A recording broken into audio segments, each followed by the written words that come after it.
വെള്ളിയാഴ്ച ദിനം ഒരുപാട് കാര്യങ്ങളാണ് നമ്മോട് നിർദ്ദേശിക്കപ്പെട്ടിട്ടുള്ളത്.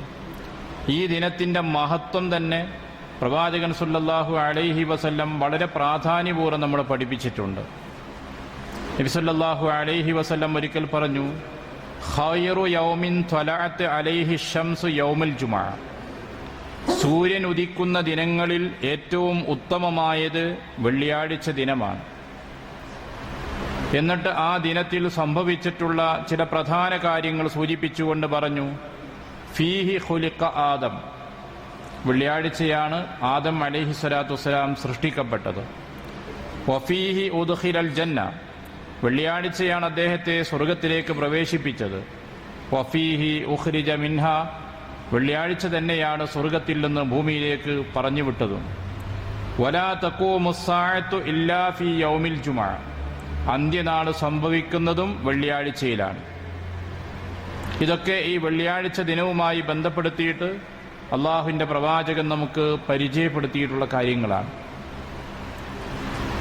ഈ ദിനത്തിൽ ഒരു ചെറിയ സമയമുണ്ട്. ആ സമയത്ത് ഒരാളുടെ പ്രാർത്ഥന യോജിച്ചു വരുന്നുവെങ്കിൽ ആ പ്രാർത്ഥനയ്ക്ക് തീർച്ചയായും ഉത്തരം ലഭിക്കും എന്ന് പ്രവാചകൻ പ്രഖ്യാപിച്ചിട്ടുണ്ട്. പക്ഷെ വളരെ കുറച്ചേ ആ സമയമുള്ളൂ എന്നും പ്രത്യേകം പ്രവാചകൻ നമ്മളെ പഠിപ്പിച്ചു. ഇന്ന ഫിൽ ജുമുഅത്തി സാഅതൻ ലാ യുവാഫിഖുഹാ അബ്ദുൻ മുസ്ലിമുൻ വഹുവ ഖായിമുൻ യുസല്ലി യസ്അലുല്ലാഹ ശൈഅൻ ഇല്ലാ അഅതാഹു വഖാല ബിയദിഹി യുഖല്ലിലുഹാ. വെള്ളിയാഴ്ചയിൽ ഒരു സമയമുണ്ട്. മുസ്ലിമായൊരു അടിമ അള്ളാഹുവിനോട് നമസ്കരിച്ചുകൊണ്ട് ആ സമയത്ത് അവൻ പ്രാർത്ഥിക്കുന്നുവെങ്കിൽ ഇല്ലാ അഅതാഹു ഇയ്യാഹു, അക്കാര്യം അള്ളാഹു അവന് നൽകാതിരിക്കില്ല. വഖാല ബിയദിഹി യുഖല്ലിലുഹ. എന്നിട്ട് കൈകൊണ്ട് അത് വളരെ കുറഞ്ഞ നിമിഷം മാത്രമേ ഉള്ളൂ എന്ന് പ്രവാചകൻ ആംഗ്യം കാണിക്കുകയും ചെയ്തു. അപ്പം ചെറിയ ഒരു സമയം വെള്ളിയാഴ്ചയിൽ ദുആക്ക് ഉത്തരം നൽകാമെന്ന് വാഗ്ദത്തം ചെയ്തിട്ടുള്ളതുകൊണ്ട് ആ സമയത്ത് നമ്മുടെ പ്രാർത്ഥന യോജിച്ചു വരുന്നുവെങ്കിൽ ആ പ്രാർത്ഥനയ്ക്ക് ഉത്തരം നിർബന്ധമായും ലഭിക്കുമെന്നാണ് പ്രവാചകൻ സല്ലല്ലാഹു അലൈഹി വസല്ലം നമ്മെ മനസ്സിലാക്കിയിട്ടുള്ളത്. ആ സമയം എപ്പോഴാണ്? ഒട്ടേറെ അഭിപ്രായങ്ങൾ പണ്ഡിതന്മാർ രേഖപ്പെടുത്തിയിട്ടുണ്ട്. പലരും പല വിധത്തിലുള്ള തെളിവുകളും ഗവേഷണങ്ങളും വെച്ചുകൊണ്ട് അഭിപ്രായങ്ങൾ രേഖപ്പെടുത്തിയിട്ടുണ്ട്. ഉള്ള അഭിപ്രായങ്ങളിൽ കൂടുതൽ സ്വീകാര്യമായി വന്നിട്ടുള്ളത് രണ്ട് വീക്ഷണമാണ്. ഒന്ന്, നബി സല്ലല്ലാഹു അലൈഹി വസല്ലമ പറഞ്ഞതായി ഉദ്ധരിക്കുന്നൊരു ഹദീസ് ഇമാം മുസ്ലിമിലുണ്ട്. മാ ബൈന അൻ യജ്ലിസൽ ഇമാം ഇലാ അൻ തുഖ്ള സ്വലാത്ത്. ഇമാം മിമ്പറിൽ ഇരുന്നത് മുതൽ നമസ്കാരം നിർവഹിക്കപ്പെട്ട് കഴിയുന്നത് വരെയുള്ള സമയം, അതിൻ്റെ ഇടയിലുള്ള ഒരു സമയമാണ്.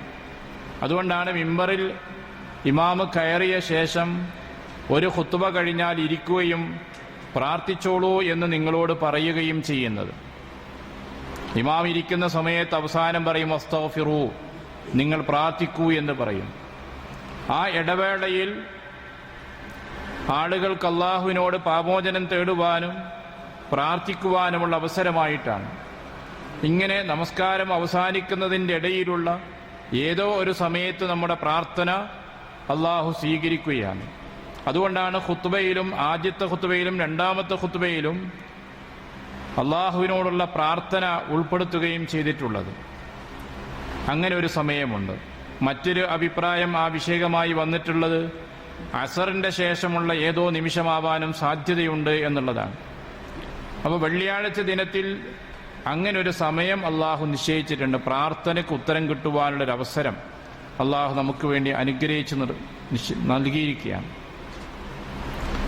ഈ വെള്ളിയാഴ്ച ദിനത്തെ സംബന്ധിച്ച് പ്രവാചകൻ മറ്റൊരു വചനത്തിൽ ഈദ് എന്ന് വിശേഷിപ്പിച്ചിട്ടുണ്ട്. ഈദ് എന്ന് പറഞ്ഞാൽ നമുക്കറിയാം പെരുന്നാളാണ്. പ്രവാചകൻ വിശേഷിപ്പിക്കുന്ന മറ്റൊരു കാര്യം അതാണ്, ഇന്നഹാദാ യൗമു ഈദിൻ ജഅലഹുല്ലാഹു ലിൽ മുസ്ലിമീൻ. മൂന്നാമത്തെ ഈദ് എന്ന് പ്രവാചകൻ വിശേഷിപ്പിച്ചത് വെള്ളിയാഴ്ച ദിനത്തെ സംബന്ധിച്ചാണ്. എന്നിട്ട് പ്രവാചകൻ പറഞ്ഞു, ഫമൻ ജാഅൽ ജുമുഅ ഫല്യഗ്തസിൽ. ജുമുഅക്ക് വരുന്നവൻ കുളിക്കട്ടെ എന്ന് ഉപദേശിച്ചു. സാമൂഹികമായൊരു കർമ്മത്തിന് വേണ്ടി വരുമ്പോൾ കുളിച്ച് വൃത്തിയാവുക എന്നത് അതിൻ്റെ ഒരു ഭാഗം കൂടിയാണ്. അതുകൊണ്ട് തന്നെ വെള്ളിയാഴ്ച ഈദാണ്, പെരുന്നാളിന് കുളിക്കൽ സുന്നത്തുണ്ട്. അതേപോലെ തന്നെ ഈ ദിനത്തിലും കുളിക്കുന്നതിന് പ്രത്യേകമായ സുന്നത്തുണ്ട്. പക്ഷെ നിയ്യത്ത് വേണം. ജുമാഅക്ക് വേണ്ടി കുളിക്കുന്നു എന്നുള്ള പ്രതിഫലകാംക്ഷയോടുകൂടിയുള്ള കുളിയാണെങ്കിൽ സാധാരണ കുളിക്കുന്നതിനേക്കാൾ അപ്പുറം പ്രതിഫലമുള്ള ഒരു സുന്നത്തായ കുളിയായിട്ട് മാറും. പലപ്പോഴും നമ്മളൊക്കെ കുളിക്കാറുണ്ട്, എന്നും കുളിക്കുന്നവർ അന്നും കുളിക്കും. അതല്ലാതെ ജുമാഅക്ക് വേണ്ടി കുളിക്കുന്നു എന്ന നിയ്യത്ത് മനസ്സിലുണ്ടെങ്കിൽ ഈ കുളി ഒരു ഇബാദത്തായി മാറുന്നു, പുണ്യകർമ്മമായി മാറുകയാണ്. മാത്രമല്ല, വെള്ളിയാഴ്ച ദിനത്തിൽ നാം ചെയ്യുന്ന കർമ്മങ്ങൾക്കെല്ലാം മഹത്തായ പ്രതിഫലം വാഗ്ദത്തം ചെയ്തിട്ടുണ്ട്. പ്രവാചകൻ തന്നെ വിശദീകരിക്കുന്ന ഒരു കാര്യം, ലാ യഗ്തസിലു റജുലുൻ യൗമൽ ജുമുഅ വയതതഹറു മസ്തതാഅ മിൻ തുഹരിൻ. വെള്ളിയാഴ്ച ദിനത്തിൽ ഒരാൾ കുളിക്കുന്നു, സാധ്യമായത്ര അയാൾ വൃത്തിയാവുകയും ചെയ്തു. വയദ്ദഹിനു മിൻ ദുഹ്നിഹി ഔ യമസ്സു മിൻ തീബി ബൈതിഹി. എണ്ണ ഉപയോഗിക്കുന്നു, അതല്ലെങ്കിൽ വീട്ടിലുള്ള സുഗന്ധം ഏതെങ്കിലും അവൻ പൂശുന്നു. സുമ്മ യഖ്റുജു, എന്നിട്ട് പള്ളിയിലേക്ക് പുറപ്പെടുന്നു. ഫലാ യുഫർരിഖു ബൈന സ്നൈൻ, രണ്ടാളുകൾക്കിടയിൽ അവൻ വേർതിരിക്കുന്നില്ല. സുമ്മ യുസല്ലി മാ കുതിബ ലഹു, അവന് നിശ്ചയിക്കപ്പെട്ടത് നമസ്കാരം നിർവഹിക്കുകയും ചെയ്യുന്നു. സുമ്മ യുൻസിത്ത്, പിന്നെ അവൻ ശ്രദ്ധിച്ചു കേൾക്കുന്നു. ഇദാ തകല്ലമൽ ഇമാം, ഇമാമ സംസാരിക്കുമ്പോൾ നിശബ്ദമായി അവൻ കേൾക്കുകയും ചെയ്തു.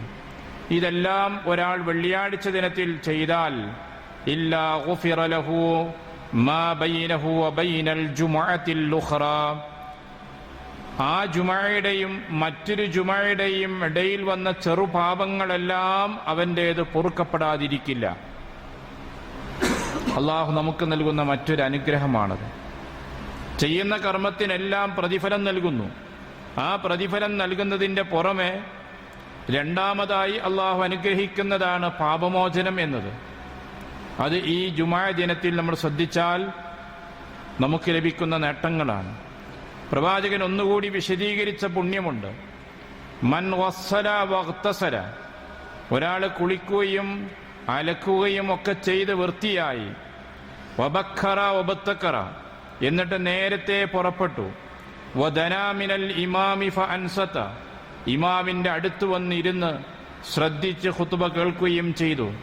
കാന ലഹു ബികുല്ലി ഖുതുവത്തിൻ യഖ്തൂഹാ, അവൻ കാലടികൾ വെച്ച് വരുമ്പോൾ ഓരോ കാലടിക്കും സിയാമു സനത്തിൻ വഖിയാമുഹ, ഒരു വർഷം നോമ്പെടുത്തതിൻ്റെയും ഒരു വർഷക്കാലം രാത്രി നമസ്കരിച്ചതിൻ്റെയും പ്രതിഫലം ആ വ്യക്തിക്ക് ലഭിക്കും. വദാലിക അലല്ലാഹി യസീർ, ഇത്ര പ്രതിഫലം നൽകുക എന്നത് അള്ളാഹുവിന് എളുപ്പമുള്ള കാര്യമാണ്. ഇബ്നു ഖുസൈമ, ഇമാം അഹ്മദ് ബിൻ ഹംബൽ തുടങ്ങിയ ആളുകൾ ഉദ്ധരിച്ചിട്ടുള്ള ഹദീസാണ്. അപ്പം ചില കർമ്മങ്ങൾക്ക് നമ്മൾ കണക്ക് കൂട്ടുന്നതിൻ്റെ അപ്പുറമുള്ള പ്രതിഫലമാണ് അള്ളാഹു വാഗ്ദത്തം ചെയ്തിട്ടുള്ളത്. അങ്ങനെ വലിയ പ്രതിഫലം വെള്ളിയാഴ്ച ദിനത്തിന് വേണ്ടി അള്ളാഹു നമുക്ക് നൽകാൻ തീരുമാനിച്ചിരിക്കുകയാണ്.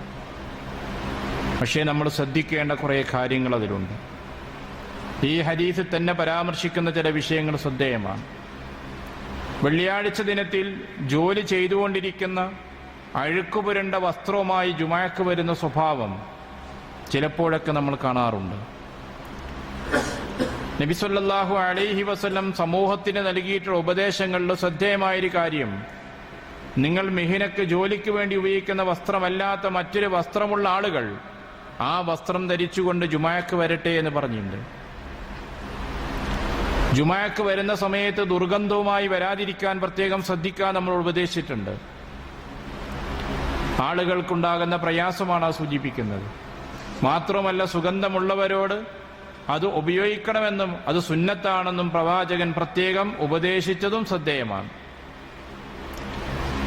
ഒരു സദസ്സിലേക്കും സമൂഹത്തിലേക്കും വരുമ്പോൾ സ്വാഭാവികമായും നമ്മൾ ശ്രദ്ധിക്കേണ്ട മാന്യമായ അന്തസ്സായ വേഷവിധാനം, വൃത്തിയും ഭംഗിയുമുള്ള രീതി, ഇതെല്ലാം ഒരു മുസ്ലിമിന്റെ സംസ്കാരമായി തീരണം. അതിൻ്റെ പുറമെ ഇതെല്ലാം പുണ്യകർമ്മവുമായി മനസ്സിലാക്കണമെന്ന് പ്രവാചകൻ നമ്മളെ പ്രത്യേകമായി ഉപദേശിച്ചത് വളരെ ശ്രദ്ധേയമാണ്.